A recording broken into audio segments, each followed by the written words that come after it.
નમસ્કાર મિત્રો, વેધર ઇન્ફોર્મેશનમાં આપનું સ્વાગત છે અને હું છું પરેશ। ખાસ કરીને આજના વિડીયોમાં આપણે 2 થી 5 ઓગસ્ટ સુધીના વરસાદ વિશેની માહિતી આપવાની છે કે કયા કયા વિસ્તારમાં વરસાદ પડશે અને વરસાદની તીવ્રતા કેવી રહેશે। સંપૂર્ણ માહિતી આપો એ પહેલાં સૌપ્રથમ દરેક મિત્રોને વિનંતી રહેશે વિડીયોને લાઈક આપીને દરેક ગ્રુપમાં શેર કરી દેવો અને જે મિત્રો આપણી ચેનલને સબસ્ક્રાઇબ ન કરેલી હોય એ મિત્રોએ ચેનલને સબસ્ક્રાઇબ કરવી। હવે ખાસ કરીને જોવા જઈએ તો ઓગસ્ટ મહિનો છે એ પણ જુલાઈ મહિનાની જેમ ખૂબ સારો રહેવાનો છે। જેવી રીતે જુલાઈ મહિનાના પ્રથમ 15 દિવસ છે એ નબળા રહ્યા હતા, પણ 16 જુલાઈથી લઈ અને 29 જુલાઈ સુધીનું જે સેશન હતું એ સેશનમાં રાજ્યભરની અંદર સાર્વત્રિક વરસાદ પડ્યા। હા, એક ચોક્કસથી છે કે મોરબી, સુરેન્દ્રનગર અને બોટાદ આ 3 જિલ્લા એવા છે કે જુલાઈ મહિનાની અંદર નબળા રહ્યા છે અથવા તો અમુક વિસ્તારમાં બિલકુલ વરસાદ નથી, પણ રાજ્યના લગભગ 96% સુધી વિસ્તારો છે એમાં સારામાં સારો વરસાદ છે જુલાઈ મહિના દરમિયાન નોંધાયો છે। હવે ખાસ કરીને અત્યારે જોવા જઈએ તો હજુ આવનારા 2 દિવસ સુધી એટલે કે આજે 31 તારીખ છે, 1લી તારીખ અને 2જી તારીખે પણ અમુક વિસ્તારોની અંદર વરાપ જેવો માહોલ જોવા મળશે।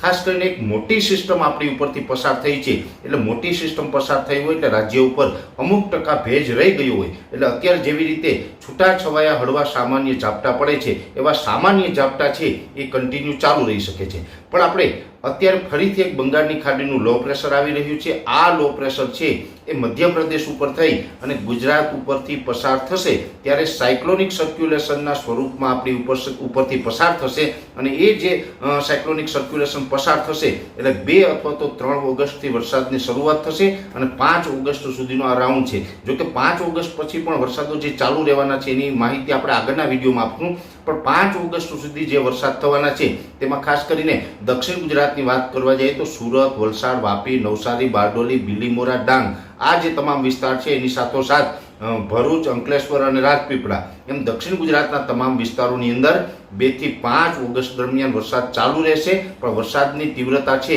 એ સામાન્યથી મધ્યમ હશે અને દક્ષિણ ગુજરાતની અંદર 2 ઇંચ આસપાસ, 2 ઇંચ અમુક જગ્યાએ 3 ઇંચ સુધીના વરસાદો છે એ નોંધાઈ શકે છે અને આ રીતના વરસાદો છે એ દક્ષિણ ગુજરાતમાં ચાલુ રહેશે। એ સાથે મધ્ય ગુજરાતની વાત કરવા જઈએ તો મધ્ય ગુજરાતની અંદર મધ્યપ્રદેશ બોર્ડર લાગુ વિસ્તાર છે જેની અંદર મહીસાગર હોય, દાહોદ, ગોધરા હોય કે છોટાઉદેપુર હોય આ તમામ જિલ્લાની અંદર 2 થી 5 ઓગસ્ટમાં સારો વરસાદ થશે। 2 થી 4 ઇંચ સુધીના વરસાદ થાય અને અમુક વિસ્તારની અંદર 4-5 ઇંચ કરતાં પણ વરસાદ વધી શકે છે, એટલે મધ્યપ્રદેશ બોર્ડર લાગુ વિસ્તારમાં પણ સારા વરસાદ થશે। એની સાથોસાથ અરવલ્લી જિલ્લામાં પણ એકંદરે 2 થી 4 ઇંચ સુધીના વરસાદો સંભવ છે અને મધ્ય ગુજરાતમાં આણંદ, નડિયાદ, ખેડા, અમદાવાદ, કપડવંજ અને બરોડા જેવા વિસ્તારો છે એમાં 1 થી 2 ઇંચ સુધીના વરસાદો છે 2 થી 5 ઓગસ્ટમાં પડી શકે છે અને એકલ દોકલ સેન્ટરમાં 2 ઇંચ કરતાં વધી શકે છે।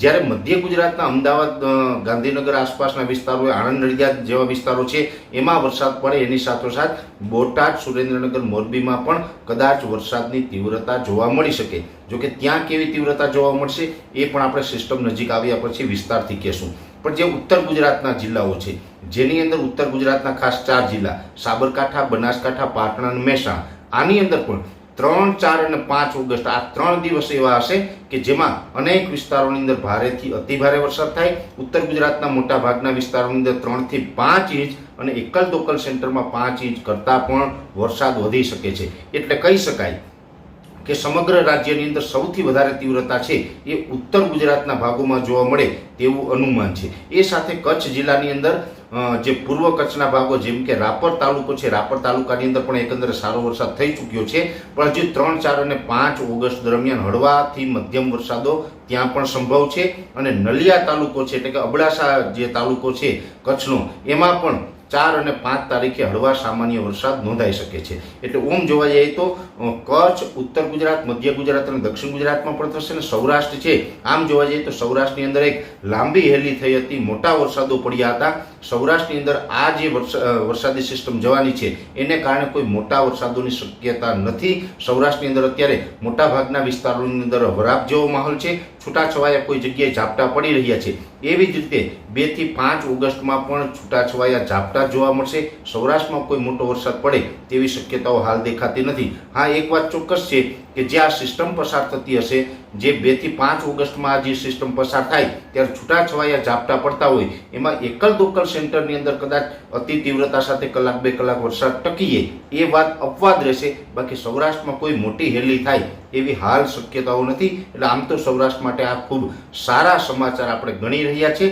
અને સૌરાષ્ટ્રના મોટાભાગના વિસ્તારની અંદર વરાપની જરૂર છે, પણ વરાપની વચ્ચે પણ સૌરાષ્ટ્રની અંદર ઝાપટા અને મધ્યમ રેડા છે એ ચાલુ રહે તેવી શક્યતાઓ છે. ઓલ ઓવર જોવા જઈએ તો લગભગ ગુજરાતના તમામ જિલ્લા વિશે મેં આપની માહિતી આપી દીધી, જેમાં દક્ષિણ ગુજરાત અને મધ્ય ગુજરાતમાં મધ્યમ વરસાદ થશે અને ખાસ કરીને ઉત્તર ગુજરાતમાં આની તીવ્રતા વધારે રહેશે. એટલે આ સિસ્ટમ છે એ મધ્ય ગુજરાતથી અને ઉત્તર ગુજરાત ઉપર થઈ અને પાકિસ્તાન તરફ જવાની છે, જેને કારણે મધ્ય ગુજરાત અને ઉત્તર ગુજરાતમાં ખૂબ સારા વરસાદો પડે, દક્ષિણ ગુજરાતમાં મધ્યમ વરસાદો પડે અને સૌરાષ્ટ્ર કચ્છની અંદર હળવાથી સામાન્ય ઝાપટા અને એકલ દોકલ સેન્ટરે તીવ્રતા વધે તેવી શક્યતાઓ છે. એટલે ઓલ ઓવર જોવા જઈએ તો આ જે 2 તારીખથી અમે ઘણા દિવસથી આપણે કહેતા હતા, આજની વાત નથી, અમે ઘણા સમયથી કહેતા હતા કે 2 ઓગસ્ટથી ફરીથી નવો રાઉન્ડ ચાલુ થાય છે. આ 2 તારીખનો રાઉન્ડ છે એ આ પ્રકારે 5 તારીખ સુધી ગુજરાતની અસર કરતા રહેશે અને આ સિસ્ટમમાં કોઈ ફેરફાર થશે તો પણ ચોક્કસથી અમારા તરફથી આપને માહિતી આપવામાં આવશે.